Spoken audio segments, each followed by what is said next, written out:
السلام علیکم ورحمۃ اللہ وبرکاتہ۔ بسم اللہ الرحمن الرحیم، والصلاة والسلام علی رسولہ الکریم وعلی آلہ وصحبہ اجمعین ومن تبعہم بإحسان الی یوم الدین، اما بعد۔ محترم سامعین کرام، ہمارے سامنے ایک سوال موجود ہے۔ سوال کے کرنے والے ہمارے معزز بھائی نے سوال یہ کیا ہے کہ جنات انسانوں کے جسم میں کیسے داخل ہوتے ہیں، جنات و شیاطین انسانوں کو کیسے پریشان کرتے ہیں۔ ہمارے معزز بھائی جناب سوال کے کرنے والے اور اس جواب کے سننے والے تمام سامعین کرام، جنات اور انسان اگرچہ یہ دو الگ الگ مخلوقات ہیں، دونوں کی رہائش، دونوں کے خوراک اور دونوں کی ضرورتیں بالکل مختلف ہیں۔ دونوں کو اپنے اپنے ضروریات اور اپنے اپنے معاملات میں ایک دوسرے سے کوئی سروکار نہیں ہے، کوئی ضرورت نہیں ہے، لیکن اس کے باوجود کبھی کبھی انسانوں کی طرف سے جناتوں کو تکلیف پہنچ جاتی ہے، اور انسانوں کی طرف سے جو جناتوں کو تکلیف پہنچتی ہے یہ لا علمی میں ہوتی ہے، غیر شعوری طور پر ہوتی ہے، کیونکہ جنات انسانوں کو نہیں دیکھتے ہیں،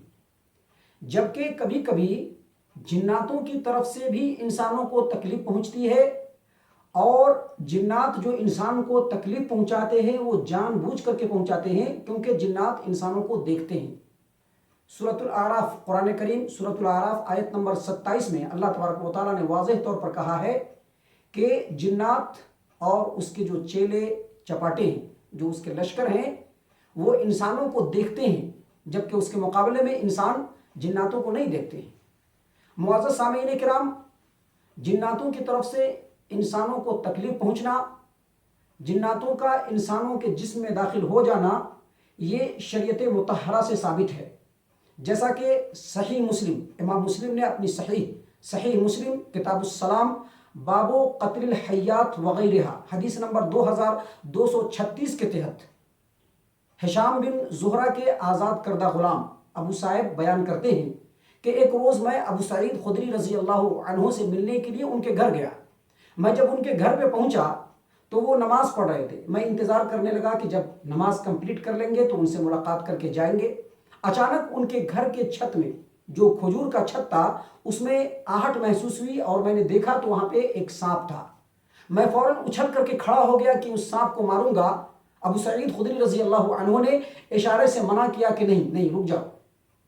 اور جب وہ سلام پھیر کر کے میری طرف آئے اور میری طرف پلٹے تو انہوں نے اپنے گھر کے ایک کمرے کی طرف اشارہ کرتے ہوئے کہا کہ یہ کمرہ دیکھ رہے ہو؟ میں نے کہا کہ ہاں دیکھ رہا ہوں۔ کہا کہ یہ جو کمرہ ہے اس میں ایک نوجوان رہتا تھا ہمارا، اور اس کی نئی شادی ہوئی تھی، دونوں شوہر و بیوی اس میں رہتے تھے۔ اس زمانے میں ہم لوگ خندق کے لیے جایا کرتے تھے، اور دوپہر کو وہ نوجوان اللہ کے رسول صلی اللہ علیہ وسلم سے اجازت لے کر کے اپنے گھر آتا تھا۔ ایک روز وہ جو آدمی ہے، جو نوجوان، وہ اللہ کے رسول صلی اللہ علیہ وسلم سے گھر جانے کی اجازت مانگی دوپہر کے وقت، تو نبی صلی اللہ علیہ وسلم نے کہا کہ اپنا ہتھیار لے کر کے جاؤ، کیونکہ مجھ کو اندیشہ ہے کہ کہیں بنو قریظہ کے لوگ تمہارے اوپر حملہ نہ کر دیں۔ وہ نوجوان اپنے ہتھیار کو لے کر کے چلا۔ جب اپنے گھر کے قریب پہنچا تو اس نے دیکھا کہ گھر کے باہر دو گھروں کے دروازوں کے درمیان اس کی بیوی کھڑی ہوئی ہے۔ اس کو لگا کہ اس کی بیوی دوسرے گھر میں جانا چاہتی ہے، تو غیرت کے مارے اس نے اپنے نیزہ کو اٹھایا، جو ہتھیار اس کا تھا نیزہ، اس نے اس کو اٹھایا اور اس سے اپنے بیوی کو مارنے کی کوشش کی۔ تو اس کی بیوی نے غیرت میں آ کر کے کہا کہ اپنے اس ہتھیار کو اپنے پاس رکھو اور گھر کے اندر جھانک کر کے دیکھو کہ میں باہر کیوں نکلی ہوں۔ جب وہ نوجوان گھر کے اندر جھانک کر کے دیکھا تو وہاں کیا دیکھتا ہے کہ ایک بڑا سانپ کنڈلی مار کر کے بیٹھا ہوا ہے۔ وہ نوجوان اپنے نیزے کو بلند کیا اور ایک ہی وار میں اپنے نیزے کو سانپ کے اندر گاتھ دیا، اس میں پرو دیا، اور پھر نیزے کو نکال کر کے گھر کے باہر صحن میں اس کو گاڑا کہ اچانک وہ سانپ تڑپا، اور تڑپ کر کے نیزے سے نکل کر کے اس نوجوان پہ گرا۔ ابو سعید خدری رضی اللہ عنہ کہتے ہیں کہ ہمیں معلوم نہیں ہو سکا کہ پہلے وہ نوجوان مڑا یا وہ سانپ مڑا۔ ہم لوگ نبی صلی اللہ علیہ وسلم کی خدمت میں گئے اور سارا ماجرا سنایا اور کہا کہ اللہ کے رسول صلی اللہ علیہ وسلم آپ دعا کر دیجئے کہ اللہ تبارک و تعالیٰ اس کو ہمارے لیے زندہ کر دے۔ اللہ کے رسول صلی اللہ علیہ وسلم نے کہا کہ اپنے بھائی کے لیے تم مغفرت کی دعا کرو۔ اور پھر نبی صلی اللہ علیہ وسلم نے کہا کہ مدینے کے اندر کچھ جن تھے جو اسلام قبول کر لیے ہیں، لہٰذا اگر ان کو تم کسی شکل میں دیکھو یا ان کی طرف سے ڈر، خوف یا پریشانی محسوس ہو تو 3 روز تک اس کو خبردار کرو، اور 3 روز کے بعد بھی اگر وہ نظر آئے تو اس کو مار دو۔ یعنی سانپ وغیرہ کی شکل میں اگر وہ دکھے تو اس کو خبردار کرو 3 روز تک، اور اس کے بعد بھی اگر وہ نہیں جاتا ہے تو اس کو مار دو، کیونکہ وہ ایمان نہ لانے والا شیطان ہے۔ معزز سامعین کرام، اس حدیث سے یہ بات بالکل واضح ہو گئی کہ جنات انسانوں کو تکلیف پہنچایا کرتے ہیں، اور جنات جو انسانوں کو تکلیف پہنچاتے ہیں وہ 2 طرح سے پہنچاتے ہیں، ایک بغیر چمٹے ہوئے اور دوسرا چمٹ کر کے۔ یعنی ایک اس کے اندر داخل ہو جاتا ہے، یعنی جنات انسان میں داخل ہو جاتا ہے، اس کے اوپر مکمل کنٹرول حاصل کر لیتا ہے، اور اسی کو کہتے ہیں آسیب زدگی یا اثرات۔ اور دوسرا یہ کہ شیطان انسان کے جسم میں داخل نہیں ہوتا ہے، جنات انسان کے جسم میں داخل نہیں ہوتا ہے، بلکہ دور سے ہی اس کو ڈراتا ہے، جیسا کہ فضیلت الشیخ محمد بن صالح العثیمین رحمہ اللہ اپنی کتاب مجموع الفتاوی والم نمبر 1 پیج نمبر 157 پہ فرماتے ہیں کہ جنات انسانوں کو جو تکلیف پہنچاتے ہیں اس کی 2 شکل ہے، یا تو انسان کے جسم میں داخل ہو کر کے اس کو آسیب زدہ بنا دیتے ہیں، یا پھر دور سے ہی اس کو خوف و وحشت میں مبتلا کر کے مختلف قسم سے تکلیفیں پہنچاتے ہیں۔ تو معزز سامعین کرام، پہلی قسم یعنی جنات جو انسان کو ڈراتے ہیں اس کی پہلی قسم یہ ہے کہ چمٹے بغیر اس کو تکلیف پہنچانا، اور اس کی صورت یہ ہے کہ جنات انسان کے جسم میں داخل نہیں ہوتا ہے بلکہ اس کو مختلف طریقے سے تکلیف پہنچاتا ہے۔ مثلا کسی کا گلا دبا دیتا ہے، یا پھر کھانے کے اندر غلاظت اور گندگی ڈال دیتا ہے، چولہے پر ہنڈیاں پڑی ہو اس کو الٹ دیتا ہے، یا پھر شوہر و بیوی کے درمیان نا اتفاقی اور اختلاف پیدا کر کے دونوں کے درمیان جھگڑا کروا دیتا ہے، لڑائی کروا دیتا ہے اور علیحدگی کروا دیتا ہے، یا پھر گھر سے قیمتی سامان لے کر کے غائب ہو جاتا ہے۔ اسی طرح سے انسان اگر رات میں سویا ہے تو ایسی حرکت کرتا ہے کہ انسان بے خوابی کا شکار ہو جاتا ہے اور اس کو نیند ہی نہیں آتی ہے، اور کبھی کبھی ڈراؤنے خواب دکھلا کر کے ڈراتا ہے۔ بچہ جو ماں کے پیٹ سے پیدا ہوتا ہے اس کو چھو کر کے اس کو تکلیف پہنچاتا ہے، جب شیطان اس کو چھوتا ہے تو وہ بچہ زور سے چیخ مارتا ہے۔ اسی طرح سے جس عورت کو حیض آتا ہو، حیض تو ہر عورت کا آتا ہے لیکن اکثر حیض کے بعد استحاضہ میں بھی مبتلا کر دیتا ہے، یعنی استحاضہ کی بیماری میں مبتلا کر دیتا ہے۔ یہ سب قرآن و حدیث سے ثابت شدہ باتیں ہیں، انسانوں کو مختلف بیماری میں مبتلا کر دیتا ہے، جیسا کہ اللہ تبارک و تعالیٰ قرآن کریم سورۃ الصاد آیت نمبر 41 میں فرمایا کہ ایوب علیہ السلام نے اس بیماری کی نسبت شیطان کی طرف کی، انی مسنی الشیطان بنصب و عذاب، کہ اے میرے رب شیطان نے مجھ کو رنج و غم میں مبتلا کر دیا ہے۔ اسی طرح سے شیطان انسان کو تکلیف اس طرح سے بھی پہنچاتا ہے کہ سامان کو چرا کر کے بھاگتا ہے، جیسا کہ صحیح البخاری کتاب الوکالہ حدیث نمبر 2311 میں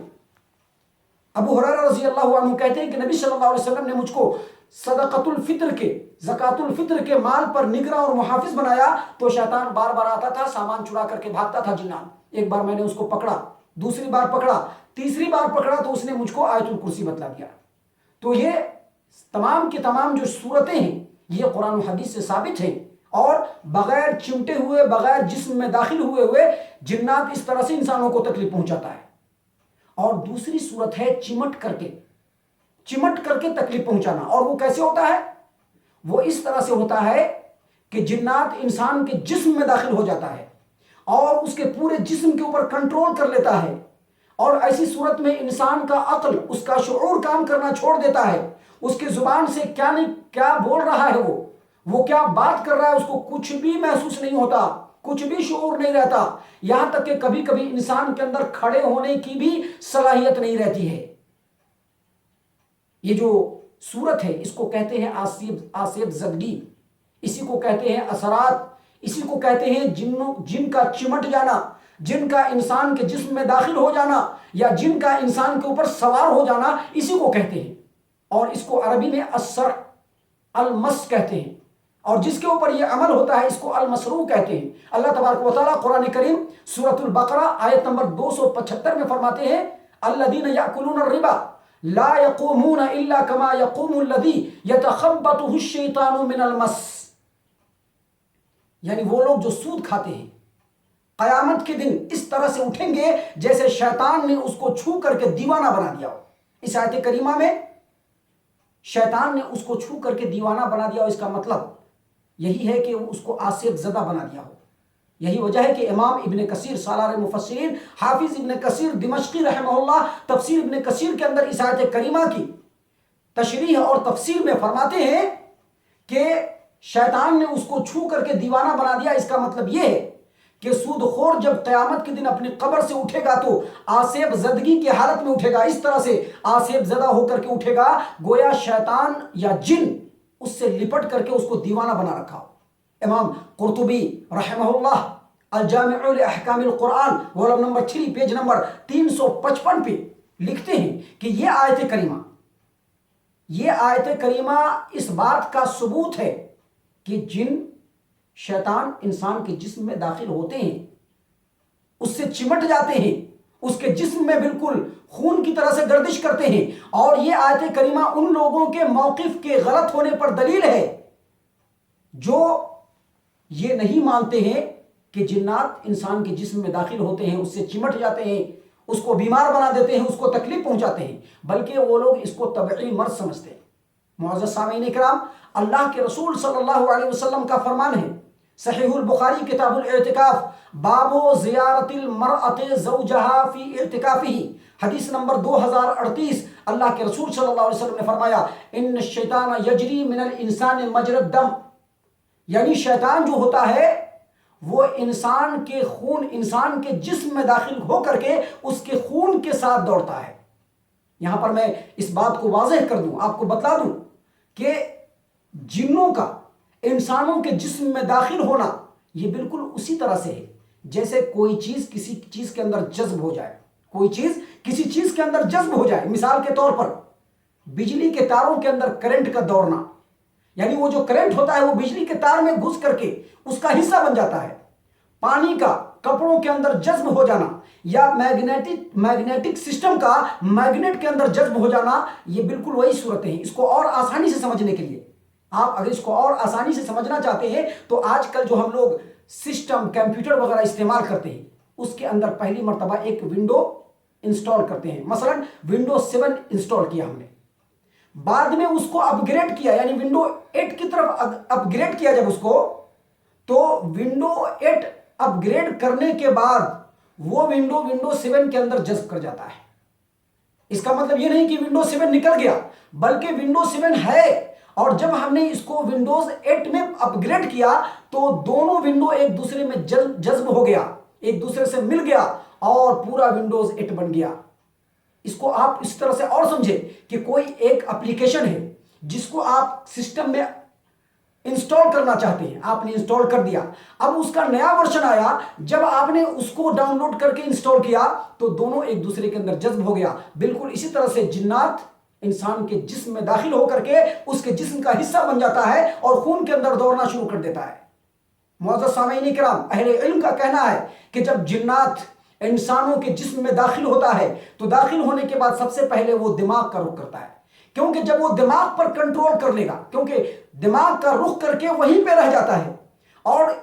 جب اس کے دماغ پر وہ کنٹرول کر لے گا تو پھر جسم کے دوسرے حصوں پر کنٹرول کرنے میں کوئی مشکل نہیں ہے۔